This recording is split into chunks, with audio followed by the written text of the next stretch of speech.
আসসালামু আলাইকুম। চ্যানেলিস্টের সান্ধ্য সংবাদে সবাইকে আমন্ত্রণ জানাচ্ছি আমি শেখ সাদি। ভারতের নয়াদিল্লিতে গতকাল দুটি ব্যস্ত মার্কেট এবং একটি বাসে বোমা বিস্ফোরণের ঘটনায় ৬১ ব্যক্তির প্রাণহানির ঘটনার পর আজ নয়াদিল্লিতে উচ্চ সতর্ক অবস্থা জারি করা হয়েছে। সাধারণ জনগণকে বোমা বিস্ফোরণের টার্গেট হতে পারে এ ধরনের এলাকা এড়িয়ে চলতে বলা হয়েছে।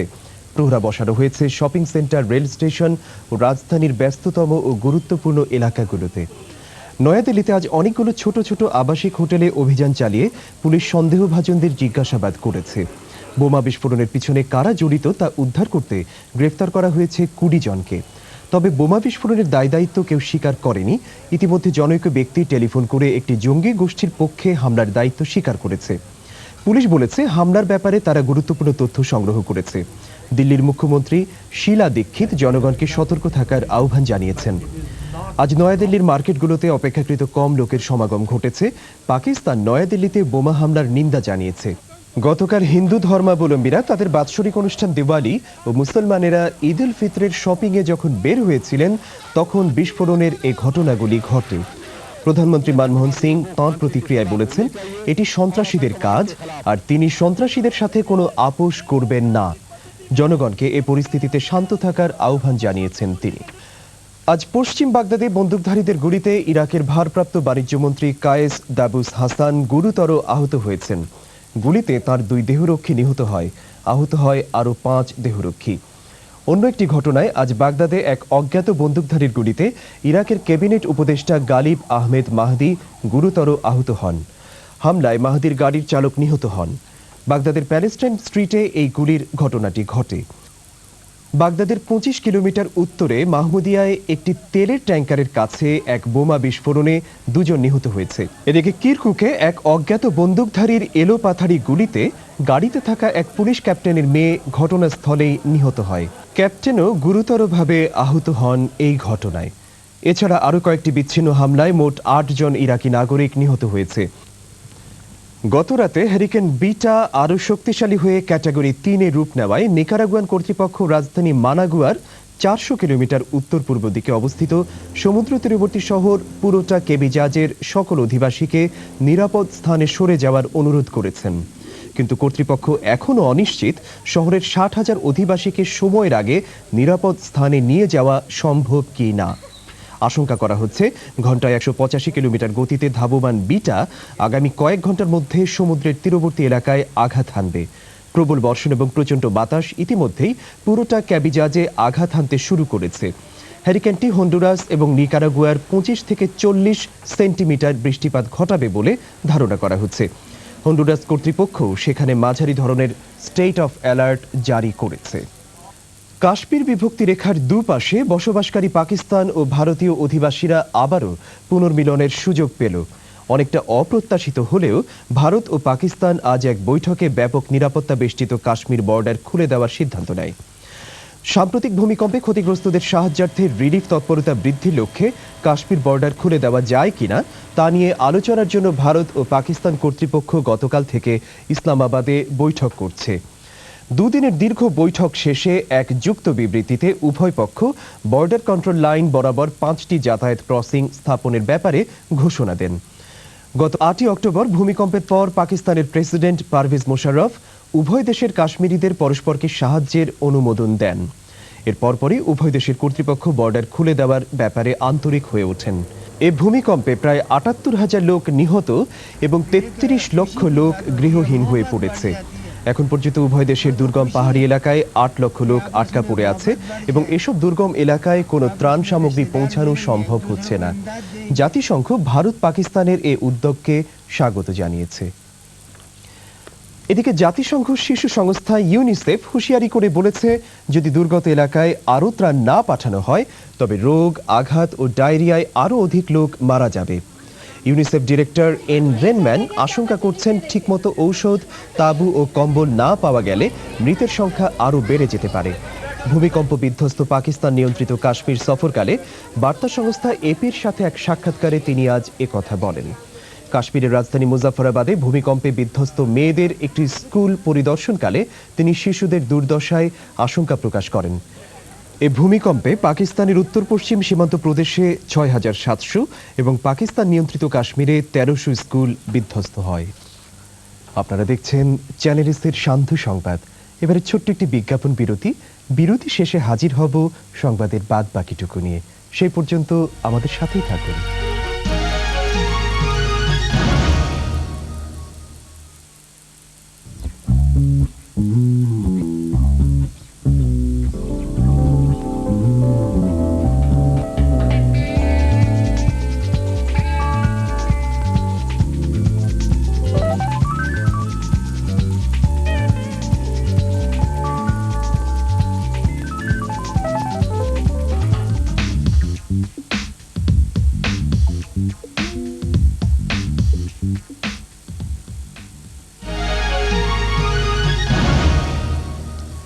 বিরতি শেষে চ্যানেল এসের সান্ধ্য সংবাদে আবারও স্বাগতম। ইরানের প্রেসিডেন্ট মাহমুদ আহমেদিনেজাদ বলেছেন, পশ্চিমা মিডিয়াগুলো তার বক্তব্যকে প্রসঙ্গ বহির্ভূত করে রিপোর্ট করেছে। তিনি বলেন, আমি যা বুঝাতে চেয়েছি তা হলো, পশ্চিমারা গত ৫০ বছর ধরে একটি অবৈধ দখলদার রাষ্ট্রকে বৈধতা দেওয়ার জন্য ইসলামী দেশগুলোকে চাপ Once upon a time, near an ocean, there was a very magnificent piece of land, a kingdom full of love, joy, prosperity, and birds' melody. Can you hear the melody of birds?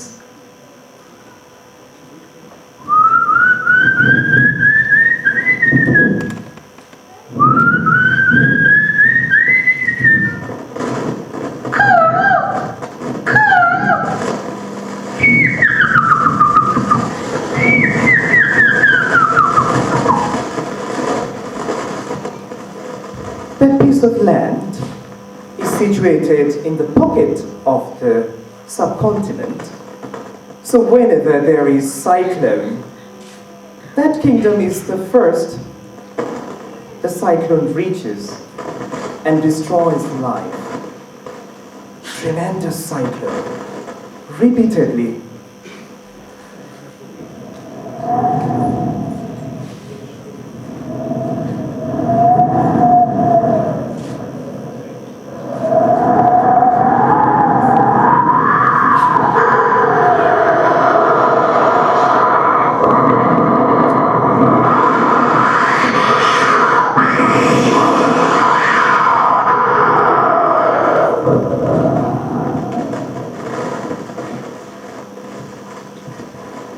People of that kingdom are so brave. After this destruction, again they build their lives. Farmers go their paddy field with their cows for another cultivation. Hoi, hut, hut, hut, hoi, dun, dun, dun, hoi, bum, bum, bum. Umber, umber. Fishermen go to the sea again to start fishing and bring a normal life back again. And they sing. Kul nai kinar nai, nai kuduriyar pari. Hare shabdhane chanaiyo majhe, amar bhanga puri re. অকুল দুরিয়ার বুঝি কুল নাই রে। The language and literature of that kingdom is very rich. It is so rich that once it won a Nobel Prize in literature. But they were ruled by some other people of another different kingdom. And they used to treat themselves superior than the people of this land. And they tried to impose their own language on these kingdom's people. And they protested against it. And they had to give lives for their own mother tongue. And from that incident, the United Nations has declared International Mother Tongue Day, remembering that pathetic incident. In the village, life is again going on. In the city, train is running, industrial developments are taking place. Do you hear? Train is whistling.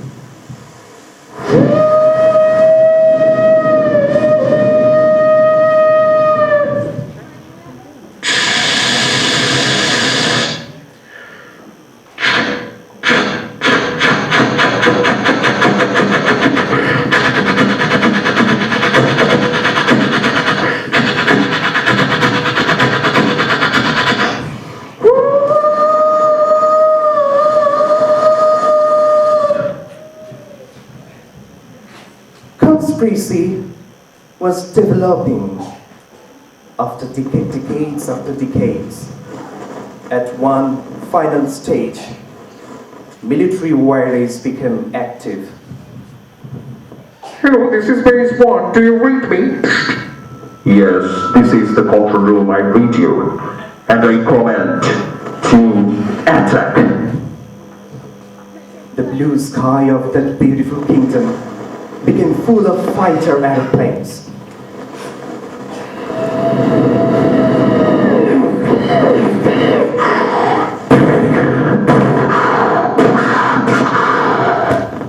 They started killing innocent human beings. They started a genocide. And those people, those brave, peaceful men from that kingdom, they didn't dare to be afraid of those weapons. They also took weapons in their own hand and started fighting back.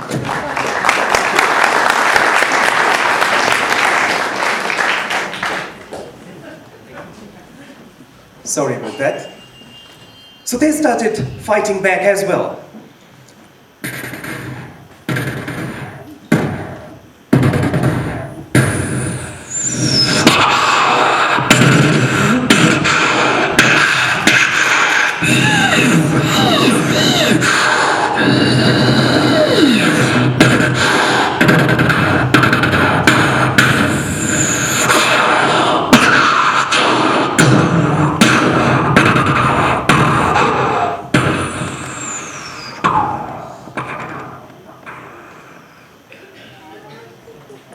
For a long 9 months of time, this resistance continued. Millions of people had to give their lives, and too many women lost their respects. Ladies and gentlemen, is there anybody who can tell me what is the name of that kingdom? Can you tell me again, please? What is the name of that kingdom? Bangladesh. Yes, you got it. That is Bangladesh, yes. Bangladesh at last won a political crisis, but the environmental crisis didn't stop. Just a couple of months ago in November, another cyclone, Sidr, hit Bangladesh. Thousands of lives were lost. Another Sidr.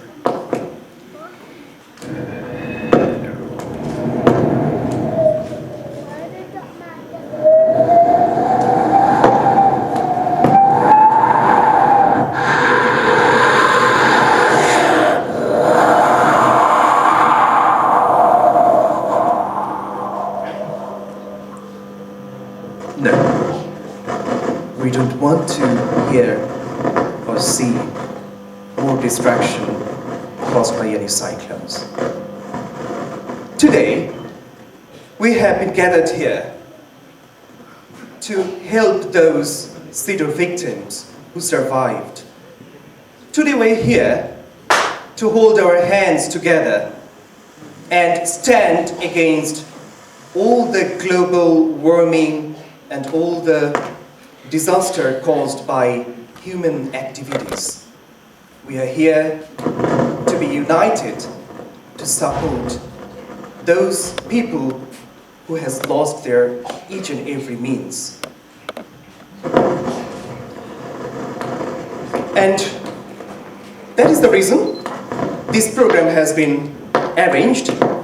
And now I would like to request Mr. Mohidur Rahman to give his opening speech to tell us more about the background and the philosophy behind this program. I would like to invite Mr. Mohidur Rahman. Thank you very much. Thank you.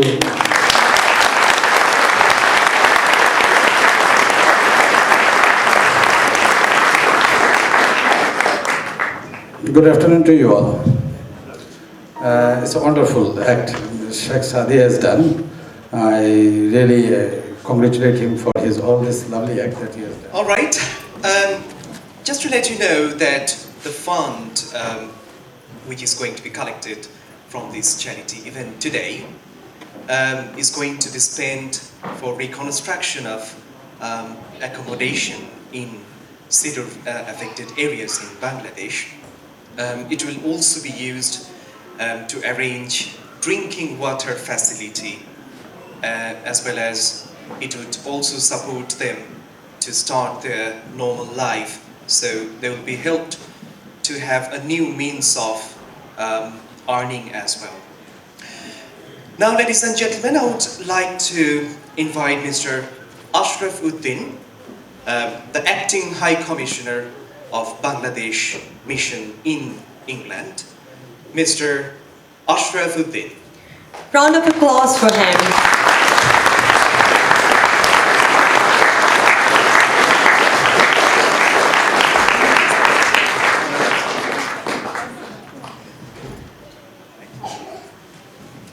Thank you. Bismillahirrahmanirrahim. O Captain, my Captain, our fearful trip is done. The ship has weathered every wreck, the prize we sought is won. The port is near, the bells I hear, the people all exulting, while follow eyes the steady keel, the vessel grim and daring. But oh heart, heart, heart, oh the bleeding drops of red, where on the deck my captain lies, fallen cold and dead. O Captain, my Captain, rise up and hear the bells, rise up, for you the flag is flung, for you the bugle trills.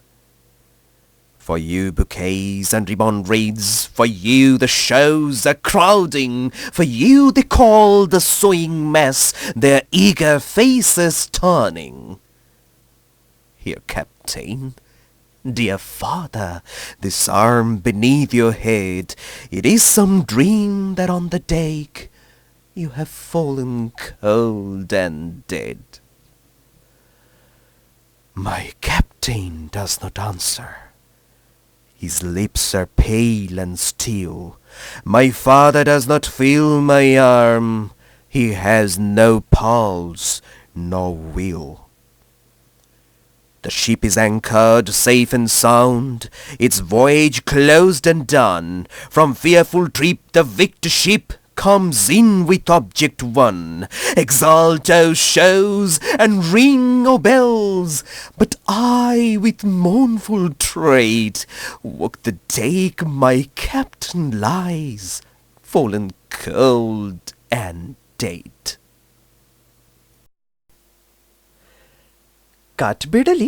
কাঠবেড়ালি পেয়ারা তুমি খাও, গুড়মুড়ি খাও, দুধ ভাত খাও, বাতাবি নেবু লাও, বেড়াল বাচ্চা কুকুর ছানা তাও। ডাইনি তুমি হোঁতকা পেটুক, খাও একা পাও যেথায় যেটুক। বাতাবি নেবু সকলগুলো একলা খেলে ডুবিয়ে নুলো, তবে যে ভারী ল্যাজ উচিয়ে পুটুস পাটুস চাও। ছোঁচা তুমি, তোমার সঙ্গে আরে আমার যাও। কাঠবিড়ালি বাদ্রিমুখী, মারব ছুঁড়ে কিল। দেখবি তবে রাঙাদাকে ডাকবো, দেবে ঢিল। পেয়ারা দেবে যতই ওচা, তাইতে তোর নাকটি বোচা। হুতুম চোখি কাপুস কুপুস, একলাই খাও হাপুস হুপুস। পেটে তোমার পিলে হবে কুড়ি কুষ্টি মুখে। হে ভগবান, একটা পোকা যাস পেটে ওর ঢুকে। ইস, খেও না, মস্ত পানা, ওই সে পাকাটাও।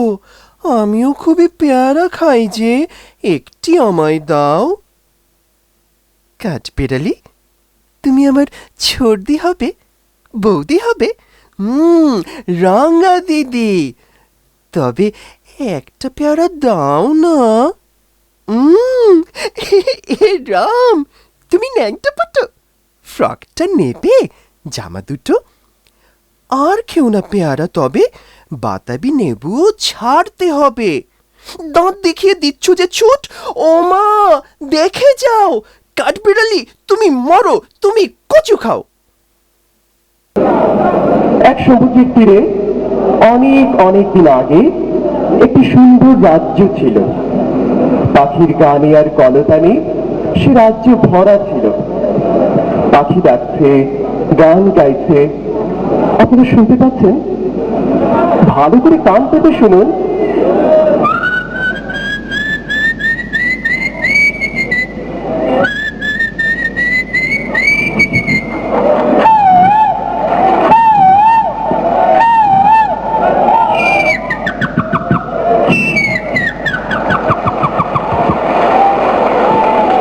সে দেশের মানুষেরা অত্যন্ত পরিশ্রমী, কিন্তু সেখানে ঝড় আসে, ঝঞ্ঝা আসে, তারপরেও সেখানকার মানুষরা যুদ্ধ করে বেঁচে থাকে।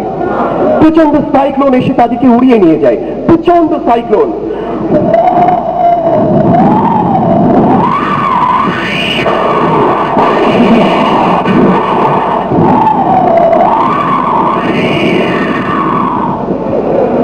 কৃষক আবার নতুন করে বাঁচার স্বপ্ন দেখে।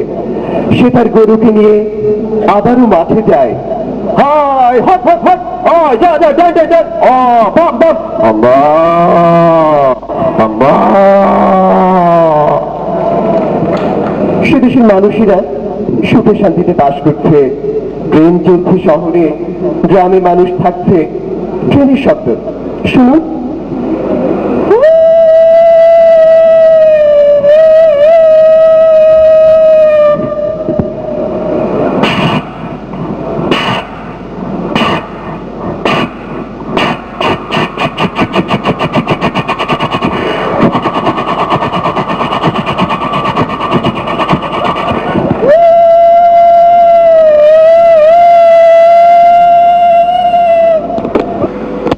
সেখানে অনেক দিন পর সে দেশেরই মানুষেরা হঠাৎ করে তাদের বিরুদ্ধে ষড়যন্ত্র করা শুরু করলো।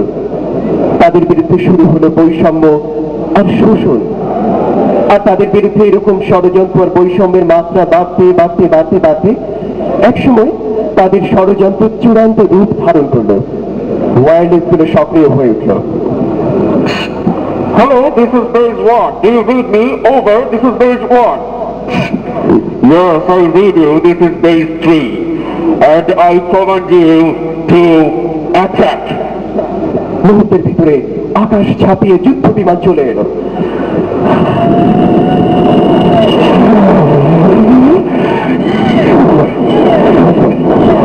আর শুরু করলো গুলি।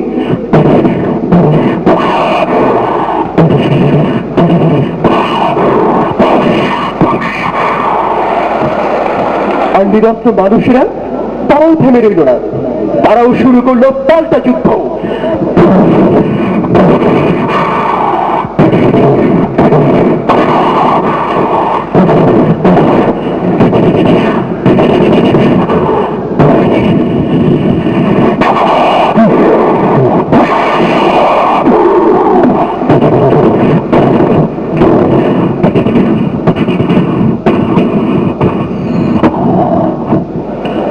এভাবে যুদ্ধ চলল ৯টি মাস।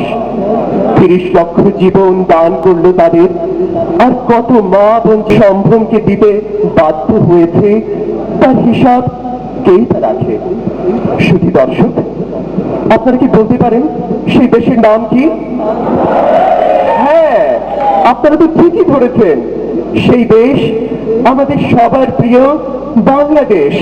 আসুন, আর হিংসা নয়, আর হানাহানি নয়, সবাই সত্য সুন্দর হয়ে এই দেশকে গড়ে তুলি। সবাইকে অসংখ্য ধন্যবাদ। সম্ভ্রম আজি এ প্রভাতে রবির কর, কেমনে পশিল প্রাণীর পর, কেমনে পশিল গুহার অধারে প্রভাত পাখির গান। না জানি কেন রে এতদিন পরে জাগিয়া উঠিল প্রাণ, জাগিয়া উঠিছে প্রাণ। ওরে উথলি উঠিছে বাড়ি, ওরে প্রাণের বাসনা, প্রাণের আবেগ রুধিয়া রাখিতে নারী। থর থর করি কাঁপিছে ভূধর, শিলা রাশি রাশি পড়িছে খসে, ফুলিয়া ফুলিয়া ফেনিল শরীর, গরজি উঠিছে দারুণ রোষে। হেথায় হোথায় পাগলেরও প্রায় ঘুরিয়া ঘুরিয়া মাতিয়া বেড়ায়, বাহিরিতে চায় দেখিতে না পায় কোথায় কারার দ্বার। কেন রে বিধাতা পাষাণ হেন, চারিদিকে তার বাঁধন কেন? ভাঙরে হৃদয়, ভাঙরে বাঁধন, সাধরে আজিকে প্রাণের সাধন। লহরীর পরে লহরী তুলিয়া আঘাতের পর আঘাত কর। মাতিয়া যখন উঠিছে পরাণ, কিসের আধার কিসের পাষাণ। উথলি যখন উঠিছে বাসনা, জগতে তখন কিসের ডর। আমি ঢালিব করুণা ধারা, আমি ভাঙিব পাষাণ কারা, আমি জগৎ প্লাবিয়া বেড়াব গাহিয়া আকুল পাগল পারা। কে সেলাইয়া ফুল কুড়াইয়া, রামধনু আঁকা পাখা উড়াইয়া, রবির কিরণে হাসি ছড়াইয়া দিবরে পরাণ ঢালি। শিখর হইতে শিখরে ছুটিব, ভূধর হইতে ভূধরে লুটিব।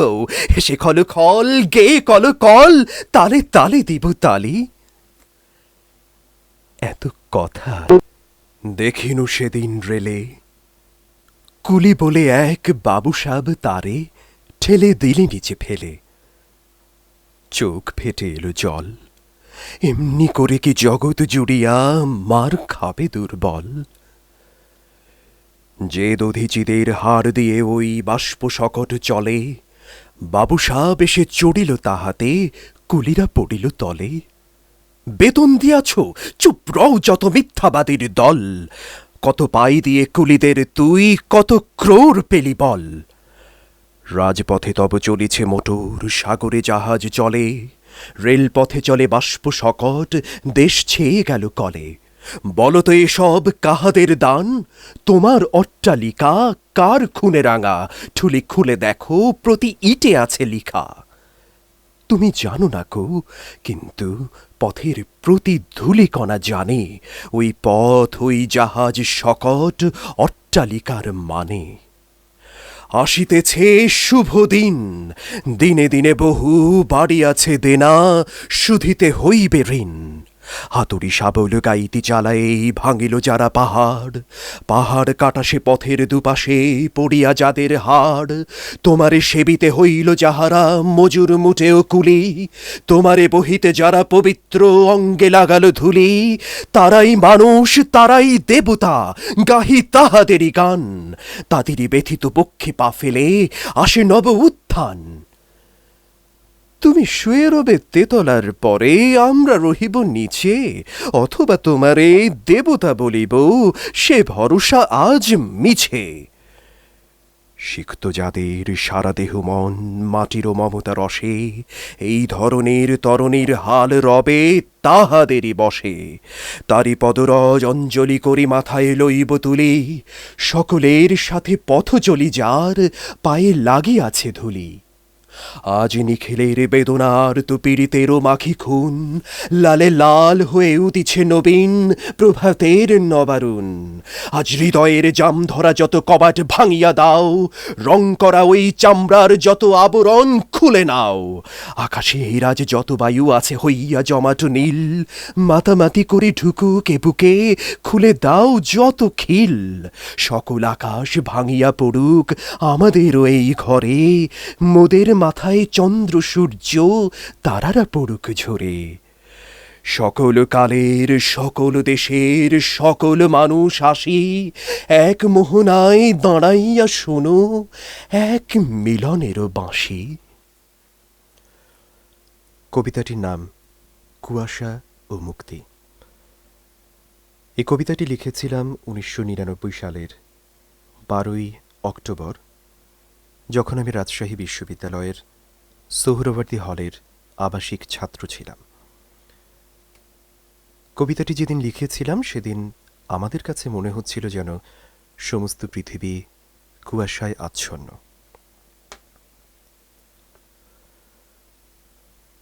কুয়াশার বন্যায় সারাটা ক্যাম্পাস আজ নিমজ্জিত ছিল ইশরাক অবধি। পাশের গাছের সুরমত্ত পাখিটি তো দূরের কথা, পাশের মানুষটিও যেন দৃষ্টিসীমার বাইরে ছিল। তেজোদ্দীপ্ত সূর্যটি আজ যেন পূর্ণিমার চাঁদ হয়ে উঁকি দিচ্ছিল পূর্বাকাশে।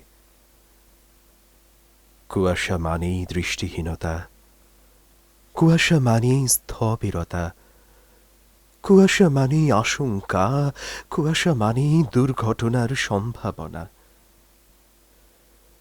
ইতিহাসের অতীত সত্যতে কুয়াশা, বর্তমানের ঘটনা প্রবাহে কুয়াশা, ভবিষ্যতের অজানা পরিণতিতে কুয়াশা। সৃষ্ট বিশ্বের সত্যিই কোনো স্রষ্টা আছেন কিনা? কুয়াশা।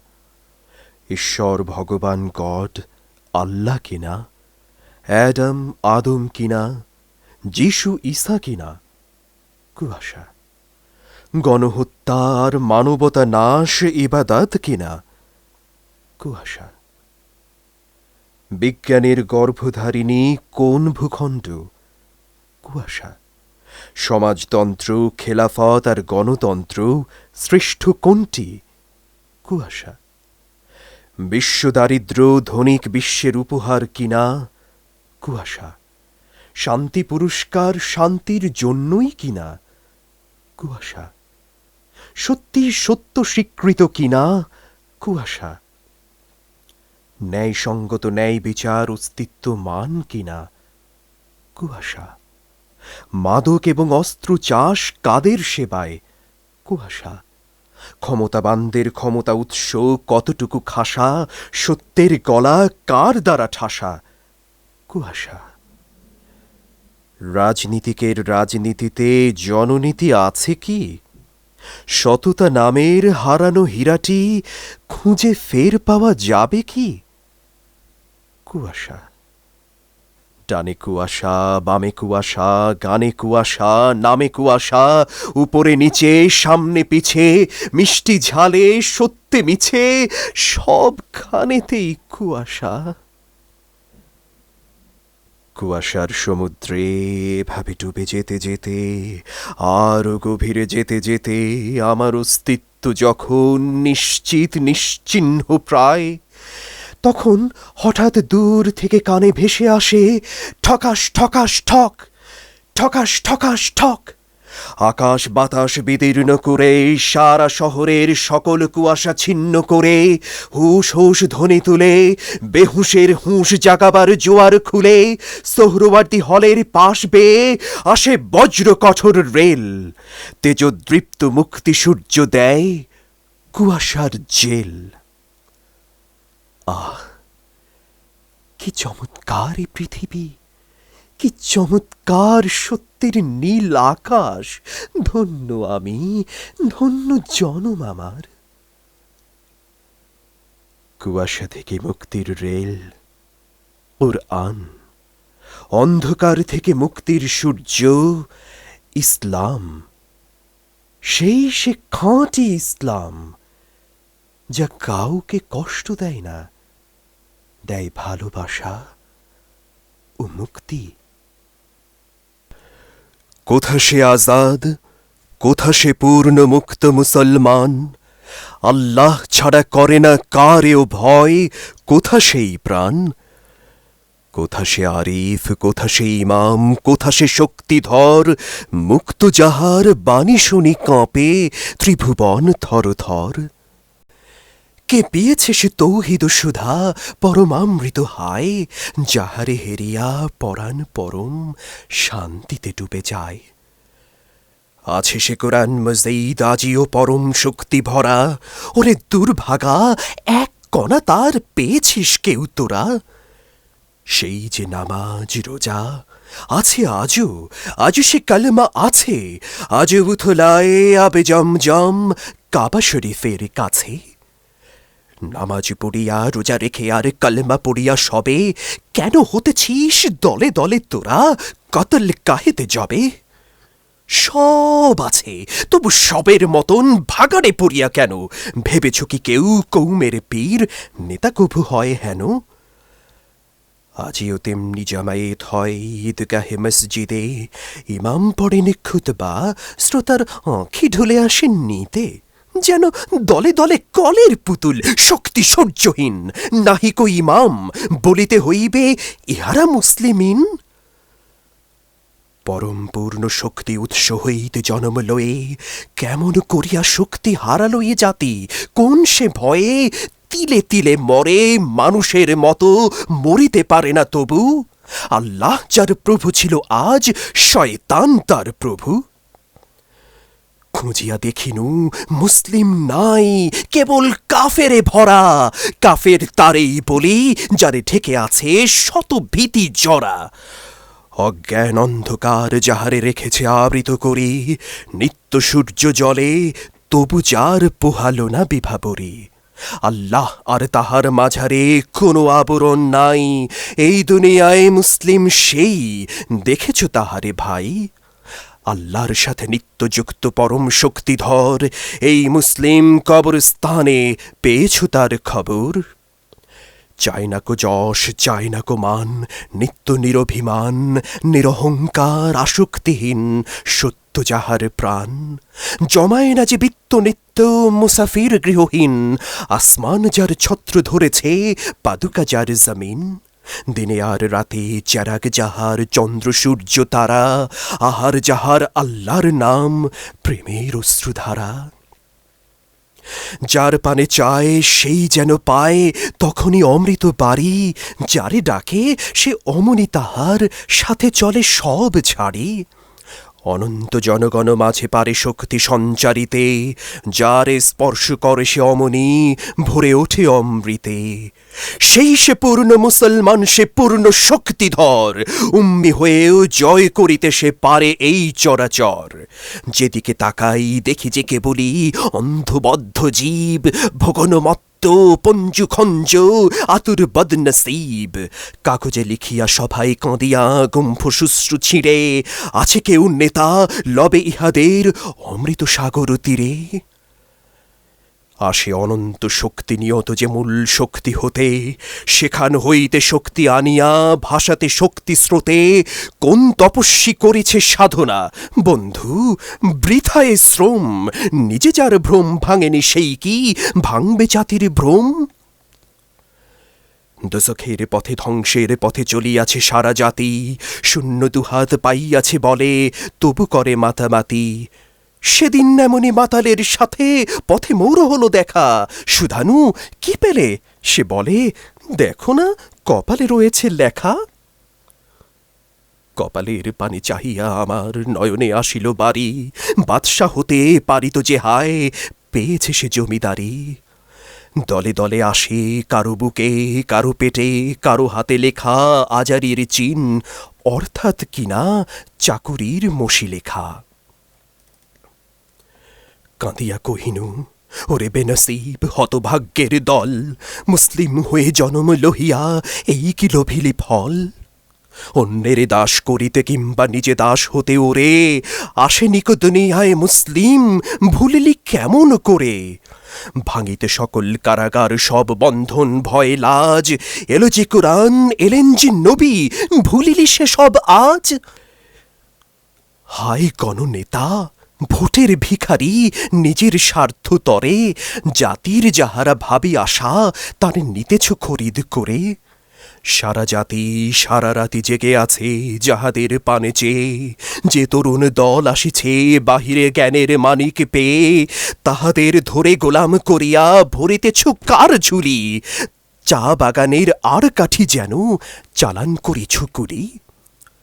উহারা তরুণ, জানে না উহারা কেন লোভিল এ জ্ঞান, তপস্যা করি জাগাবে উহারা ভারত গোরস্থান।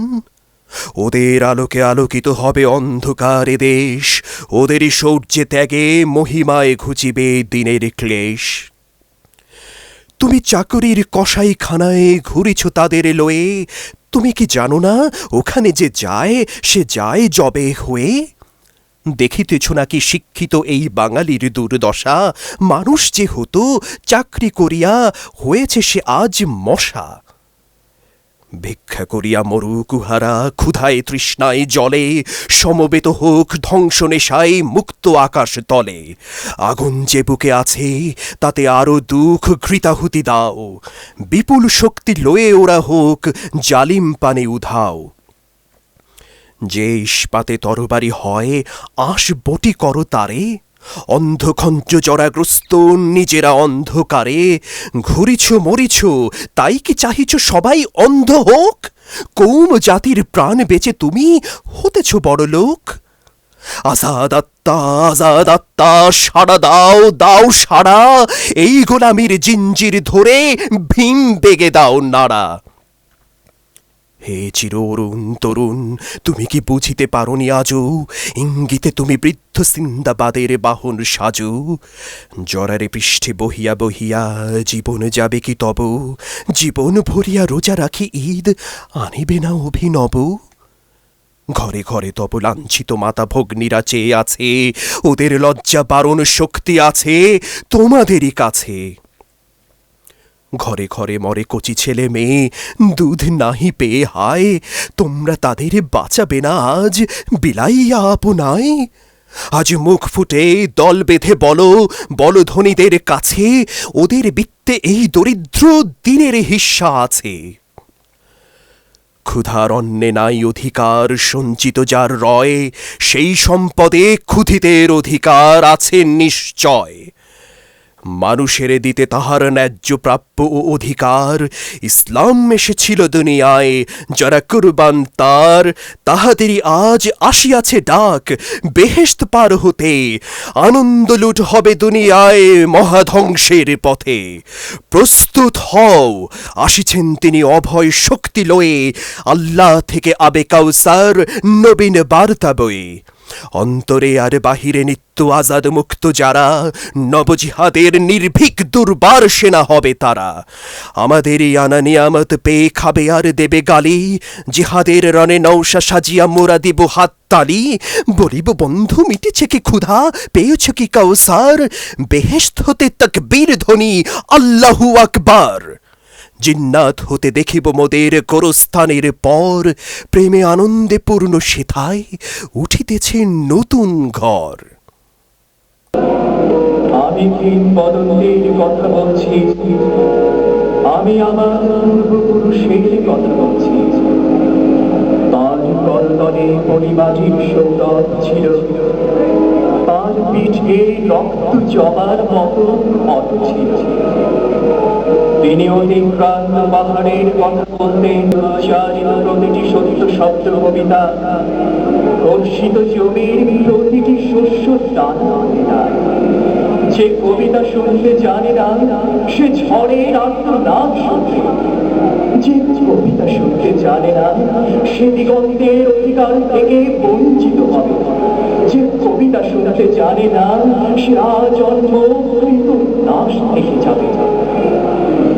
আমি উচ্চারিত সত্যের মতো স্বপ্নের কথা বলছি, উরুরের আগুনে আলোকিত একটি উজ্জ্বল জানালার কথা বলছি। আমি আমার মায়ের কথা বলছি। তিনি বলতেন, প্রভু কুমার নবী যে সাঁতার জানে না তাকে ভাসিয়ে রাখে, যে কবিতা শুনতে জানে না সে নদীকে ভাসতে পারে না, যে কবিতা শুনতে জানে না সে মাঠের সঙ্গে খেলা করতে পারে না। যে কবিতা শুনতে জানে না সে বাইরে পড়ে শুয়ে গল্প শুনতে পারে না। আমি কিংবদন্তির কথা বলছি, আমি আমার পূর্বপুরুষের কথা বলছি। তার পিঠে রক্ত জবার মতো ক্ষত ছিল, কারণ তিনি কৃতদাস ছিলেন। আমরা কি তার মতো কবিতার কথা বলতে পারবো? আমরা কি তার মতো স্বাধীনতার কথা বলতে পারবো? যে ফসল করে শস্যের সম্ভার তাকে সমৃদ্ধ, যে মৎস্য পালন করে প্রভুকুমার নদী তাকে পুরস্কৃত করবে, যে গাভীর পরিচর্যা করে জননীর আশীর্বাদ তাকে দীর্ঘায়ু করবে, যে লৌহখণ্ডকে প্রজ্বলিত করে ইস্পাতের তরবারি তাকে সশস্ত্র করবে। সশস্ত্র সুন্দরীর অনিবার্য অভ্যুত্থান কবিতা, সুপুরুষের ভালোবাসার সুকণ্ঠ সঙ্গীত কবিতা, জিহ্বায় উচ্চারিত প্রতিটি মুক্ত শব্দ কবিতা, রক্ত জবার মতো প্রতিরোধের উচ্চারণ কবিতা। আমরা কি তার মতো কবিতার কথা বলতে পারবো? আমরা কি তার মতো স্বাধীনতার কথা বলতে পারবো? এখন বিপক্ষের দলনেতা শেখ সাদি।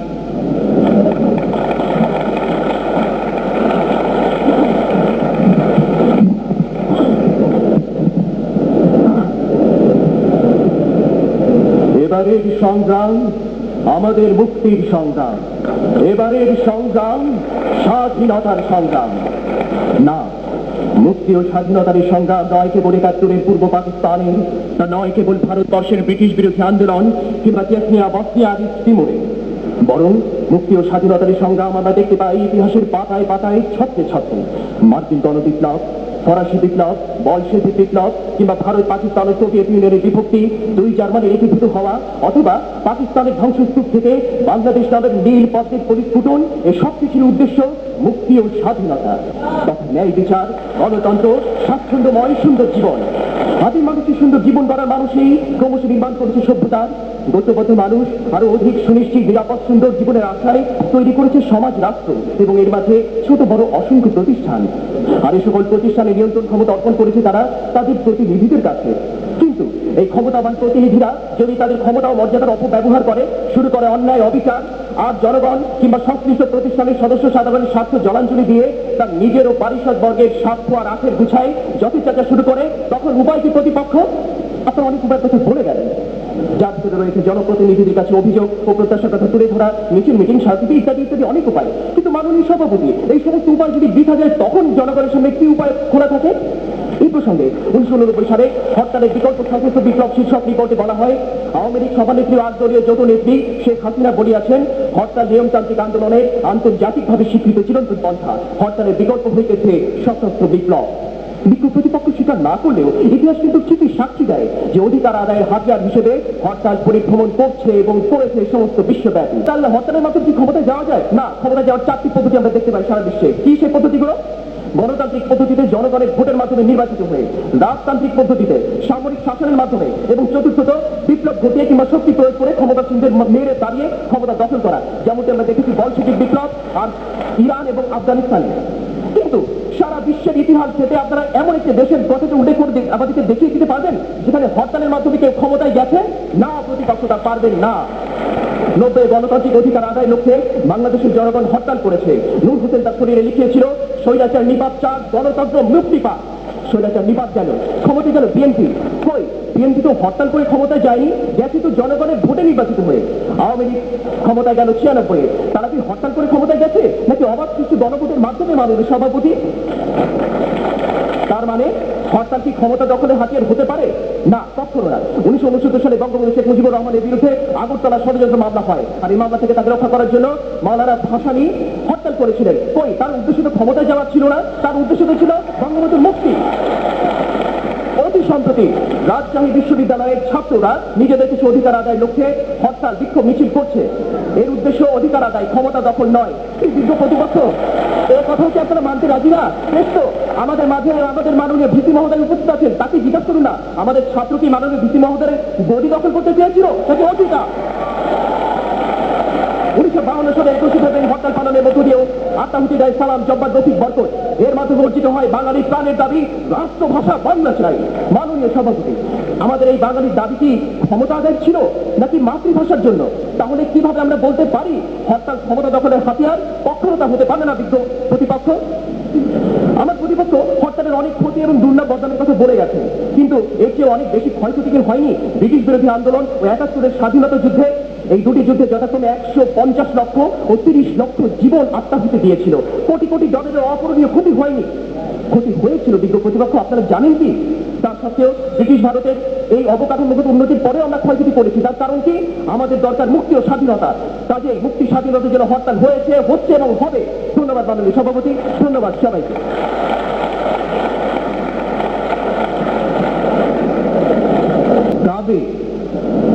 আমি উভয় পক্ষের দলনেতাদের একটু সুযোগ দিতে চাই। দলের দলনেতা শেখ সাদি 2 মিনিটের জন্য বলবেন। একদিন ভদ্রব্যক্তি সে গৃহকর থেকে নালিশ করলো তার কাজের মেয়েটি দেখে শুনে তার গায়ে পানি ফেলেছে। কাজের মেয়েকে জিজ্ঞাসা করলো তুমি এটা কেন করেছো? সে বললো আমার কি দোষ, বেগম শরীফকে কোন যে লোকজন দেখছেন তার গায়ে পানি ফেলতে, আমি তাই করছি। আমার বিজ্ঞ প্রতিপক্ষ ঠিক ওই কাজের মেয়েটির মতো গৃহকর্তীর কথা বুঝতে মারাত্মক ভুল করার মতোই আজকের বিতর্কে বিষয়টি বুঝতে মারাত্মক ভুল করে ফেলেছে বিজ্ঞ মাননীয় সভাপতি। কেন তারা ভুল করেছে? আজকের এই বিতর্কে যে আমাদের বাংলাদেশের প্রসঙ্গ নিয়ে কিন্তু বিতর্কটি নয়। দেখুন আমাদের আজকে প্রস্তাবনার কোথায় বাংলাদেশের নাম উল্লেখ নেই। এই প্রস্তাবনাটি সমস্ত বিশ্বের জন্য, শুধু বাংলাদেশের কথা নিয়ে আপনারা কেন রাখছেন বলুন তো দেখি? হরতালে যে ব্যাপক ক্ষয়ক্ষতি হয় এটা কিন্তু আমরা অস্বীকার করি না, আর হরতাল যে হোক এটাও আমরা চাই না মাননীয় সভাপতি, কিন্তু আমাদের সেটা ভিন্ন প্রসঙ্গ। আজকে আমাদের বিতর্কের প্রসঙ্গ হচ্ছে যে হরতাল কি ক্ষমতা দখলের হাতিয়ার নাকি অধিকারের হাতিয়ার? আপনারা আমাদের মূল ফোকাস অফ ইন্টারেস্ট থেকে অনেক দূরে সরে গেছে প্রতিপক্ষ। আচ্ছা, ধরে নিলাম যে বাংলাদেশে হরতালের একটা বিরূপ প্রতিক্রিয়া আমরা দেখতে পাই। হরতালকে এখানে খারাপভাবে উপস্থাপন করা হয়, যদিও কিন্তু সেটা ঠিক না, ইতিমধ্যে আমরা ইতিহাস বলেছি। তবু যদি ধরে নিই আপনাদের কথা সত্য, তাহলে এটা শুধুমাত্র বাংলাদেশে হয়, পৃথিবীর অন্য কোনো দেশে হরতালের নামে নসু মিয়াকে মারা হয় না, আপনারা যার কথা বারবার বলেছেন। কিন্তু ব্যাপারটা না যদি এমনভাবে আমি বিশ্লেষণ করি, আমরা কয়েকটি ঘটনা পেপারে পরপর পেয়েছি। এক মা তার সন্তানদেরকে জবাই করেছে, আর এক পিতা অভাবের কারণে তার সন্তানকে জবাই করেছে। মঞ্চে উপবিষ্ট রাজশাহী বিশ্ববিদ্যালয়ের সমাজ বিজ্ঞান বিভাগের মাননীয় সভাপতি, উপবিষ্ট আছেন সমাজ বিজ্ঞান বিভাগের প্রবীণতম স্বনামধন্য সমাজবিজ্ঞানী প্রফেসর এফ.আর. খান এবং আমাদের প্রাক্তন সভাপতি প্রফেসর এইচ.এম. জিল্লুর রহমান এবং আমাদের অন্যান্য সকল শিক্ষক শিক্ষিকা এবং আমার সহপাঠী বন্ধুরা আর আমাদের অত্যন্ত স্নেহের ছোট ভাই বোনেরা, সবাইকে বৈশাখী শুভেচ্ছা। সমাজবিজ্ঞানের মানুষের উপকার করার একটা বাসনা, একটা তাগিদ আমাকে তাড়া করে ফিরত। এই জন্য আমি অনেকের কাছে পরামর্শ নিয়েছি যে আমার কোন সাবজেক্টে পড়া উচিত। এমনকি দেশের প্রখ্যাত বিজ্ঞানী ডক্টর শামসির আলীর সাথে আমি যোগাযোগ শেষে বাংলাদেশের বিশ্ববিদ্যালয়গুলোতে আমি অ্যাপ্লিকেশনে তেমন করিনি। সর্বশেষ বিশ্ববিদ্যালয় রাজশাহী বিশ্ববিদ্যালয়ের পরীক্ষার সময় এলো, আমার আব্বা একরকম জোর করে এখানে পাঠালেন। আর আমি চয়েস করলাম যে এমন সাবজেক্টে পরীক্ষা দেবো যে সাবজেক্টে চান্স পেলেও যেন পড়ার কথা আমাকে স্যালারি থেকে না বলে। তো কোন কোন সাবজেক্টে পরীক্ষা দেওয়া যায়? সবচেয়ে খারাপ সাবজেক্ট যেগুলো আছে, যেগুলোতে আমার কোনো পড়াশোনা করা লাগবে না। তো পরীক্ষা দিতে এসে যে রুমে উঠলাম, সেই ভাইয়ের সাথে তার ব্যক্তিগত জীবন জীবন ইত্যাদি নিয়ে চুটিয়ে গল্প করলাম সারা রাত, পরীক্ষা দিলাম। বাড়িতে চিঠি এলো, জানি নাকি সোশিয়োলজিতে চান্স পেয়েছে, তাও আবার কি ম্যারিটে 15 আমার স্থান। তো মহা বিপদ, এখানে চান্সটা হয়েই গেল, তো মহা মুশকিল। ঘটনাক্রমে আমার আর বাইরে যাওয়া হলো না, সোশিয়োলজিতে ভর্তি হতে হলো। সোশিয়োলজি পড়তে গিয়ে কিছুদিন পরে আমি অনুভব করলাম, অন্তত সেকেন্ড ইয়ারের পরে আমি এসে অনুভব করলাম, আমারও পড়ানো যাহা চায় ইহা তাই।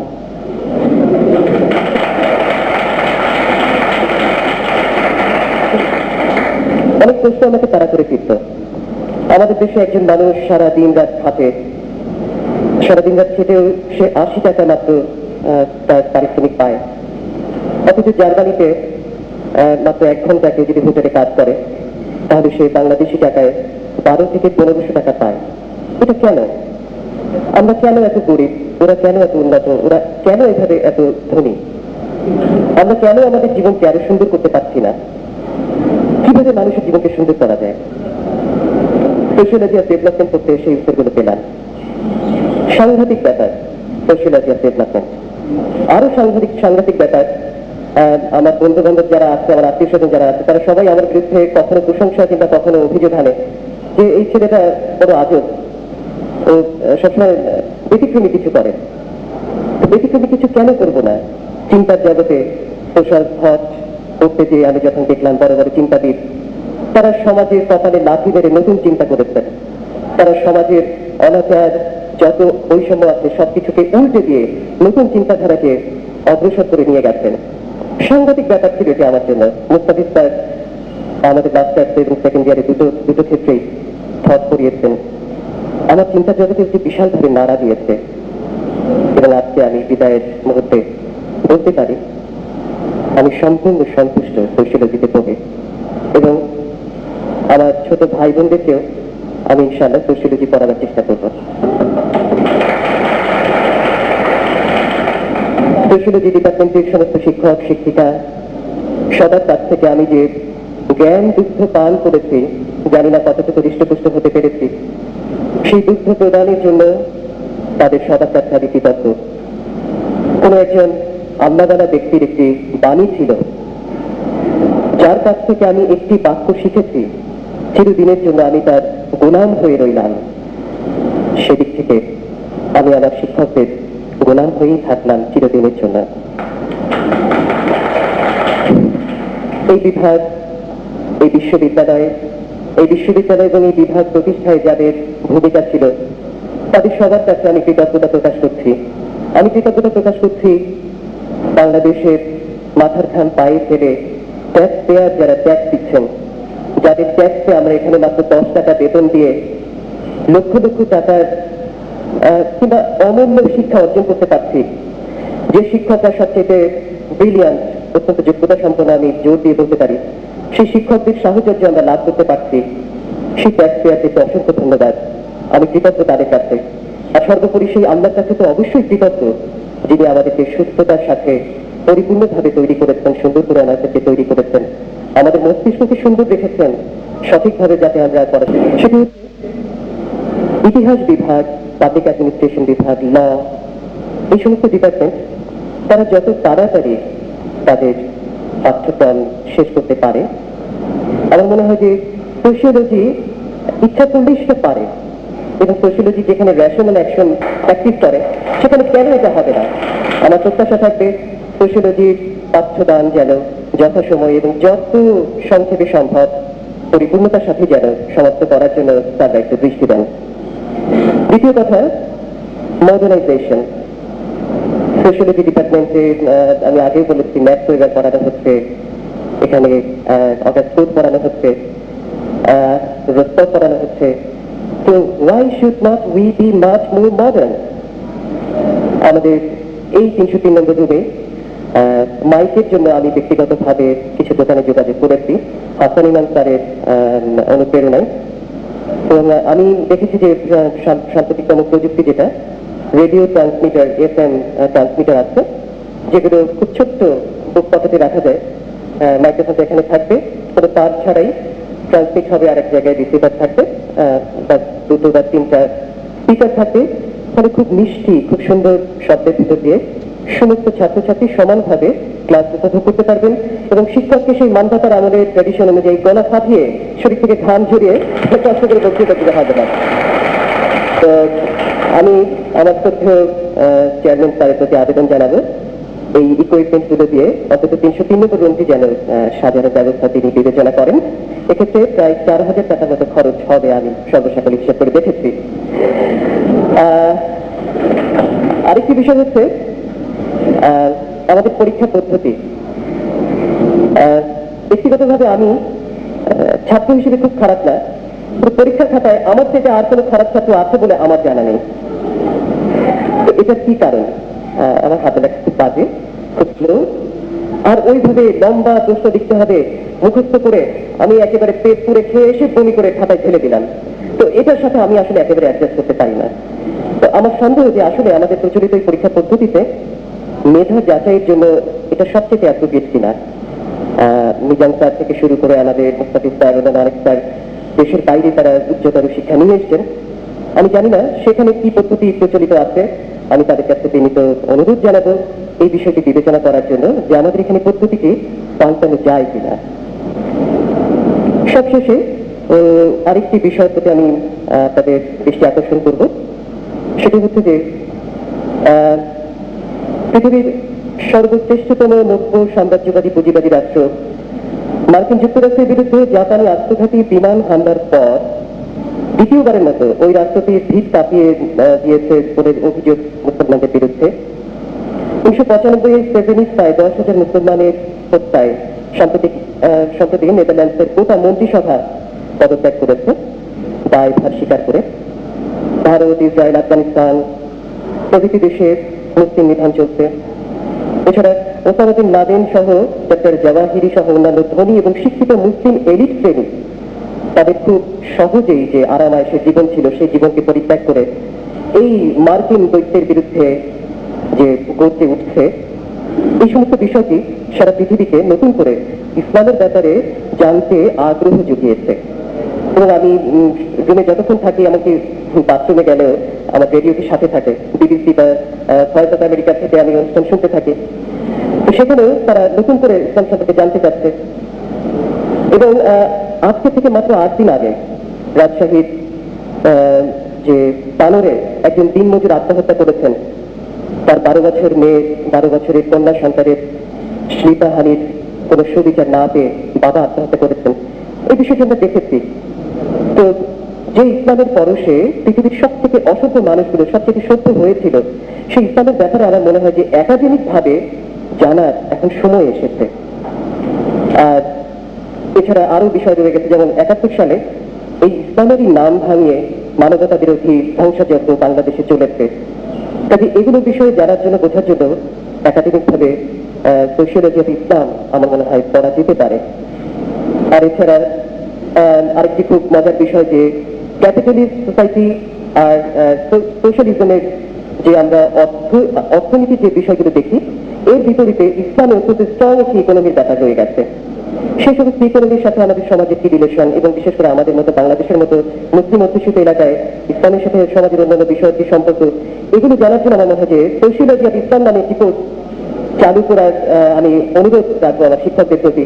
আর যে আমরা যদি সেন্ট অগাস্টিন পড়ে টমাস অ্যাকুইনাসের মতো খ্রিস্টান সমাজ সংস্কারের থেকে যদি আমরা করতে পারি, তো মুহাম্মদ সাল্লাল্লাহু আলাইহি ওয়াসাল্লামের মতো মুসলিম সমাজ সংস্কারকে আমরা কেন করবো না? আমি আশা করি আমার শিক্ষক এই বিষয়টি বিবেচনা করবেন। সবশেষে আমার সহপাঠী বন্ধুদেরকে ভালোবাসা এবং শুভেচ্ছা জানাচ্ছি। আর তাদের প্রতি ছোট্ট ইনফরমেশন হচ্ছে যে তাদের সকলের কণ্ঠস্বর রেকর্ড করার জন্য যে একটি প্রজেক্ট আমি হাতে নিয়েছিলাম সেটা সম্পন্ন প্রায় কিছুদিনে কিন্তু সেটি এডিট কমপ্লিট হবে। আর তোমরা যারা এটাতে বাদ আছো তারা আমার সাথে যোগাযোগ করেন, তাদের কণ্ঠটি নিয়ে নেব। আর স্নেহের ছোট ভাই বোনরা আমাদেরকে যে নামপত্র দিয়েছে, যেটা তোমাদেরকে অসংখ্য ধন্যবাদ। আমি তোমাদেরকে অন্তরের অন্তঃস্থল থেকেই ভালোবাসি, স্নেহ জানাই। আর আমি এটা কখনো ভুলবো না যে আমি ক্যাম্পাসে যত ব্যস্ততার ভিতরে থাকি না কেন, খুব দ্রুততার সাথে হয়তো সাইকেলে যাচ্ছি, তখনও আমার ছোট ভাই বোনরা যেখানে দেখা হয়েছে আমাকে সালাম দিয়েছে, আমাকে শ্রদ্ধা জানিয়েছে। তোমাদেরকে আমার অন্তরের অন্তঃস্থল থেকে আমি ভালোবাসা জানাচ্ছি, আমার শুভেচ্ছা জানাচ্ছি। আর সর্বশেষে আমি ছোট্ট আমার একটি ইচ্ছার কথা ব্যক্ত করে আমি ডায়াস থেকে নামবো।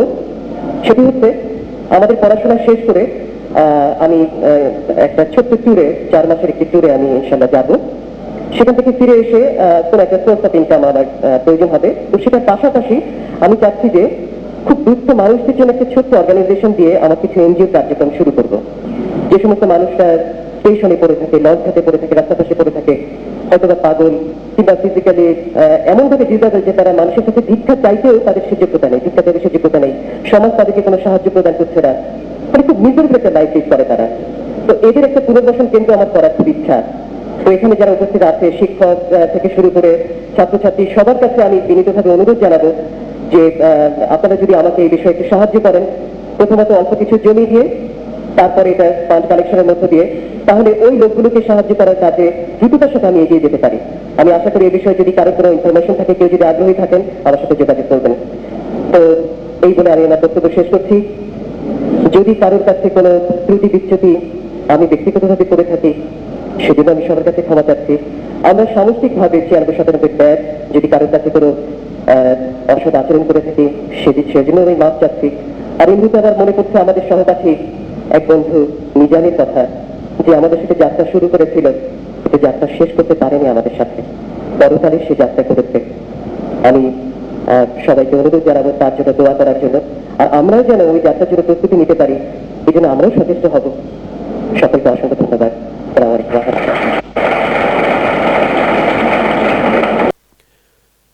1989 সালে আমি ক্লাস 7-এর ছাত্র ছিলাম। বাংলাদেশ ইসলামিক ফাউন্ডেশন আয়োজিত জাতীয় পর্যায়ের একটি প্রতিযোগিতায় অংশগ্রহণ করার জন্য আব্বার সাথে খুলনা থেকে ট্রেনে করে যাচ্ছিলাম ঢাকায়। ট্রেনের পাশেই যে বিশাল জলাধার ছিল, সেই জলাধারে পূর্ণিমার চাঁদের প্রতিচ্ছবি দেখতে পাচ্ছিলাম, আর মনে হচ্ছিল পানির উপর দিয়ে যেন চাঁদ আমাদের সাথেই দৌড়ে চলেছে। অত্যন্ত সুন্দর ছিল সেই পরিবেশ, আর সেই অনুভূতির কিছু অংশ প্রকাশ করার চেষ্টা করেছিলাম এই গানটির মধ্য দিয়ে। কি সুন্দর এই প্রকৃতি, সুন্দর তার সবই। এ প্রকৃতি যেন কোনো শিল্পীর হাতে আঁকা নিখুঁত এক ছবি। কি সুন্দর এই প্রকৃতি, সুন্দর তার সবই। এ প্রকৃতি যেন কোনো শিল্পীর হাতে আঁকা নিখুঁত এক ছবি। হাতে আঁকা নিখুঁত এক ছবি, হাতে আঁকা নিখুঁত এক ছবি। কি সুন্দর এই প্রকৃতি, সুন্দর তার সবই। এই প্রকৃতি যেন কোনো শিল্পী হাতে আঁকা নিখুঁত এক ছবি। হাতে আঁকা নিখুঁত এক ছবি, হাতে আঁকা নিখুঁত এক ছবি। যত দূর হাঁটি মনে হয় হাঁটি, হেঁটে হেঁটে চলে যাই দূর অজানায়। পাশে আছে নদী ও চলে নিরবধি, চলছে এমনই ও জনমাবধি। যত দূর হাঁটি মনে হয় হাঁটি, হেঁটে হেঁটে চলে যাই দূর অজানায়। পাশে আছে নদী ও চলে নিরবধি, চলছে এমনই ও জনমাবধি। যত দূর হাঁটি মনে হয় হাঁটি, হেঁটে হেঁটে চলে যাই দূর অজানায়। পাশে আছে নদী ও চলে নিরবধি, চলছে এমনই ও জনমাবধি। কি সুন্দর এই প্রকৃতি, সুন্দর তার সবই। প্রকৃতি যেন কোনো শিল্পী হাতে আঁকা নিখুঁত এক ছবি।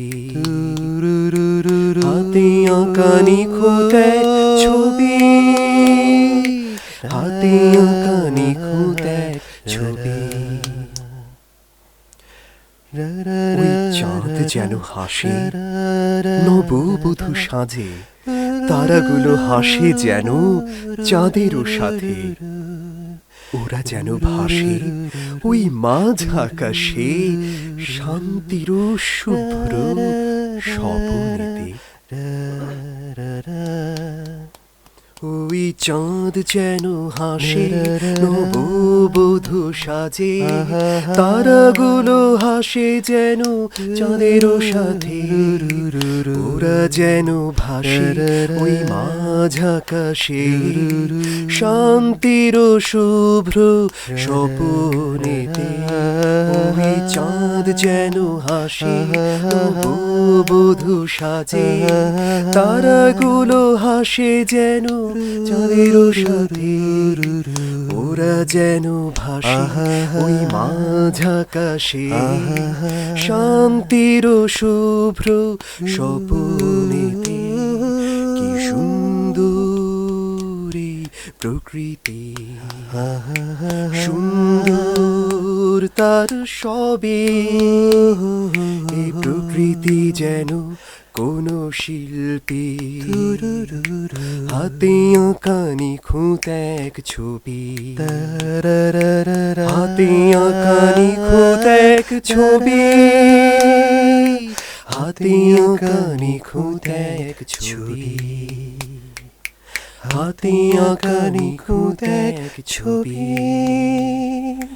হাতে আঁকা নিখুঁত এক ছবি। রু রু রু রু রু রু রু রু।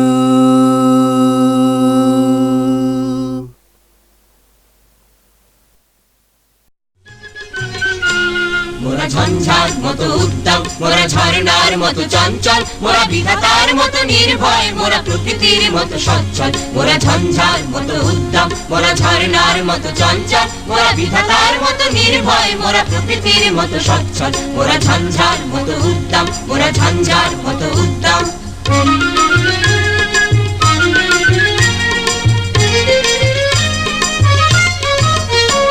মোরা আকাশের মতো বাধাহীন, মোরা মরু সঞ্চর বেদুইন।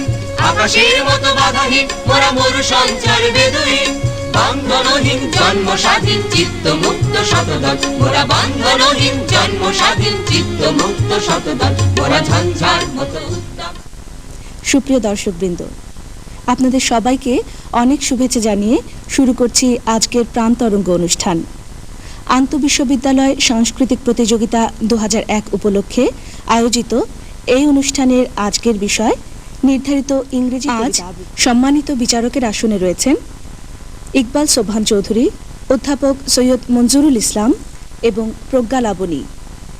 সহযোগিতায় রয়েছেন নাসরিন এবং শ্যামলী। ফলাফল মূল্যায়নে চৌধুরী আবুল কালাম আজাদ। আজকের প্রতিযোগিতার প্রথম প্রতিযোগী শেখ সাদি, তিনি রাজশাহী বিশ্ববিদ্যালয়ের ছাত্র। The Plain Sense of Things by Wallace Stevens. After the leaves have fallen, we return to a plain sense of things. It is as if we had come to an end of the imagination, inanimate in an inert suburb. It is difficult even to choose the adjective for this blank cold, this sadness without cause. The great structure has become a minor house. No urban walks across the lessened flows. The greenhouse never so badly needed paint. The chimney is 50 years old and stands to one side. A fantastic effort has failed, a reputation in a repetitiousness of men and flies. Yet the absence of imagination had itself to be imagined. The great pond, the plain sense of it without reflections, leaves, mud, water like dirty glass, expressing silence. Of a sort, silence of a rat come out to see the great pond and its waste of the lilies. All these had to be imagined as an inevitable knowledge recovered as a necessity recurs. গগনে গরজে মেঘ, ঘন বর্ষা, কুলে একা বসে আছি, নাহি ভরসা।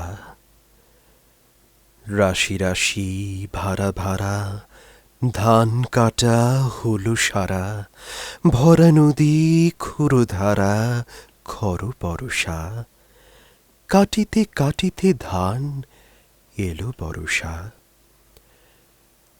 একখানি ছোট ক্ষেত আমি একেলা, চারিদিকে বাঁকা জল করিছে খেলা।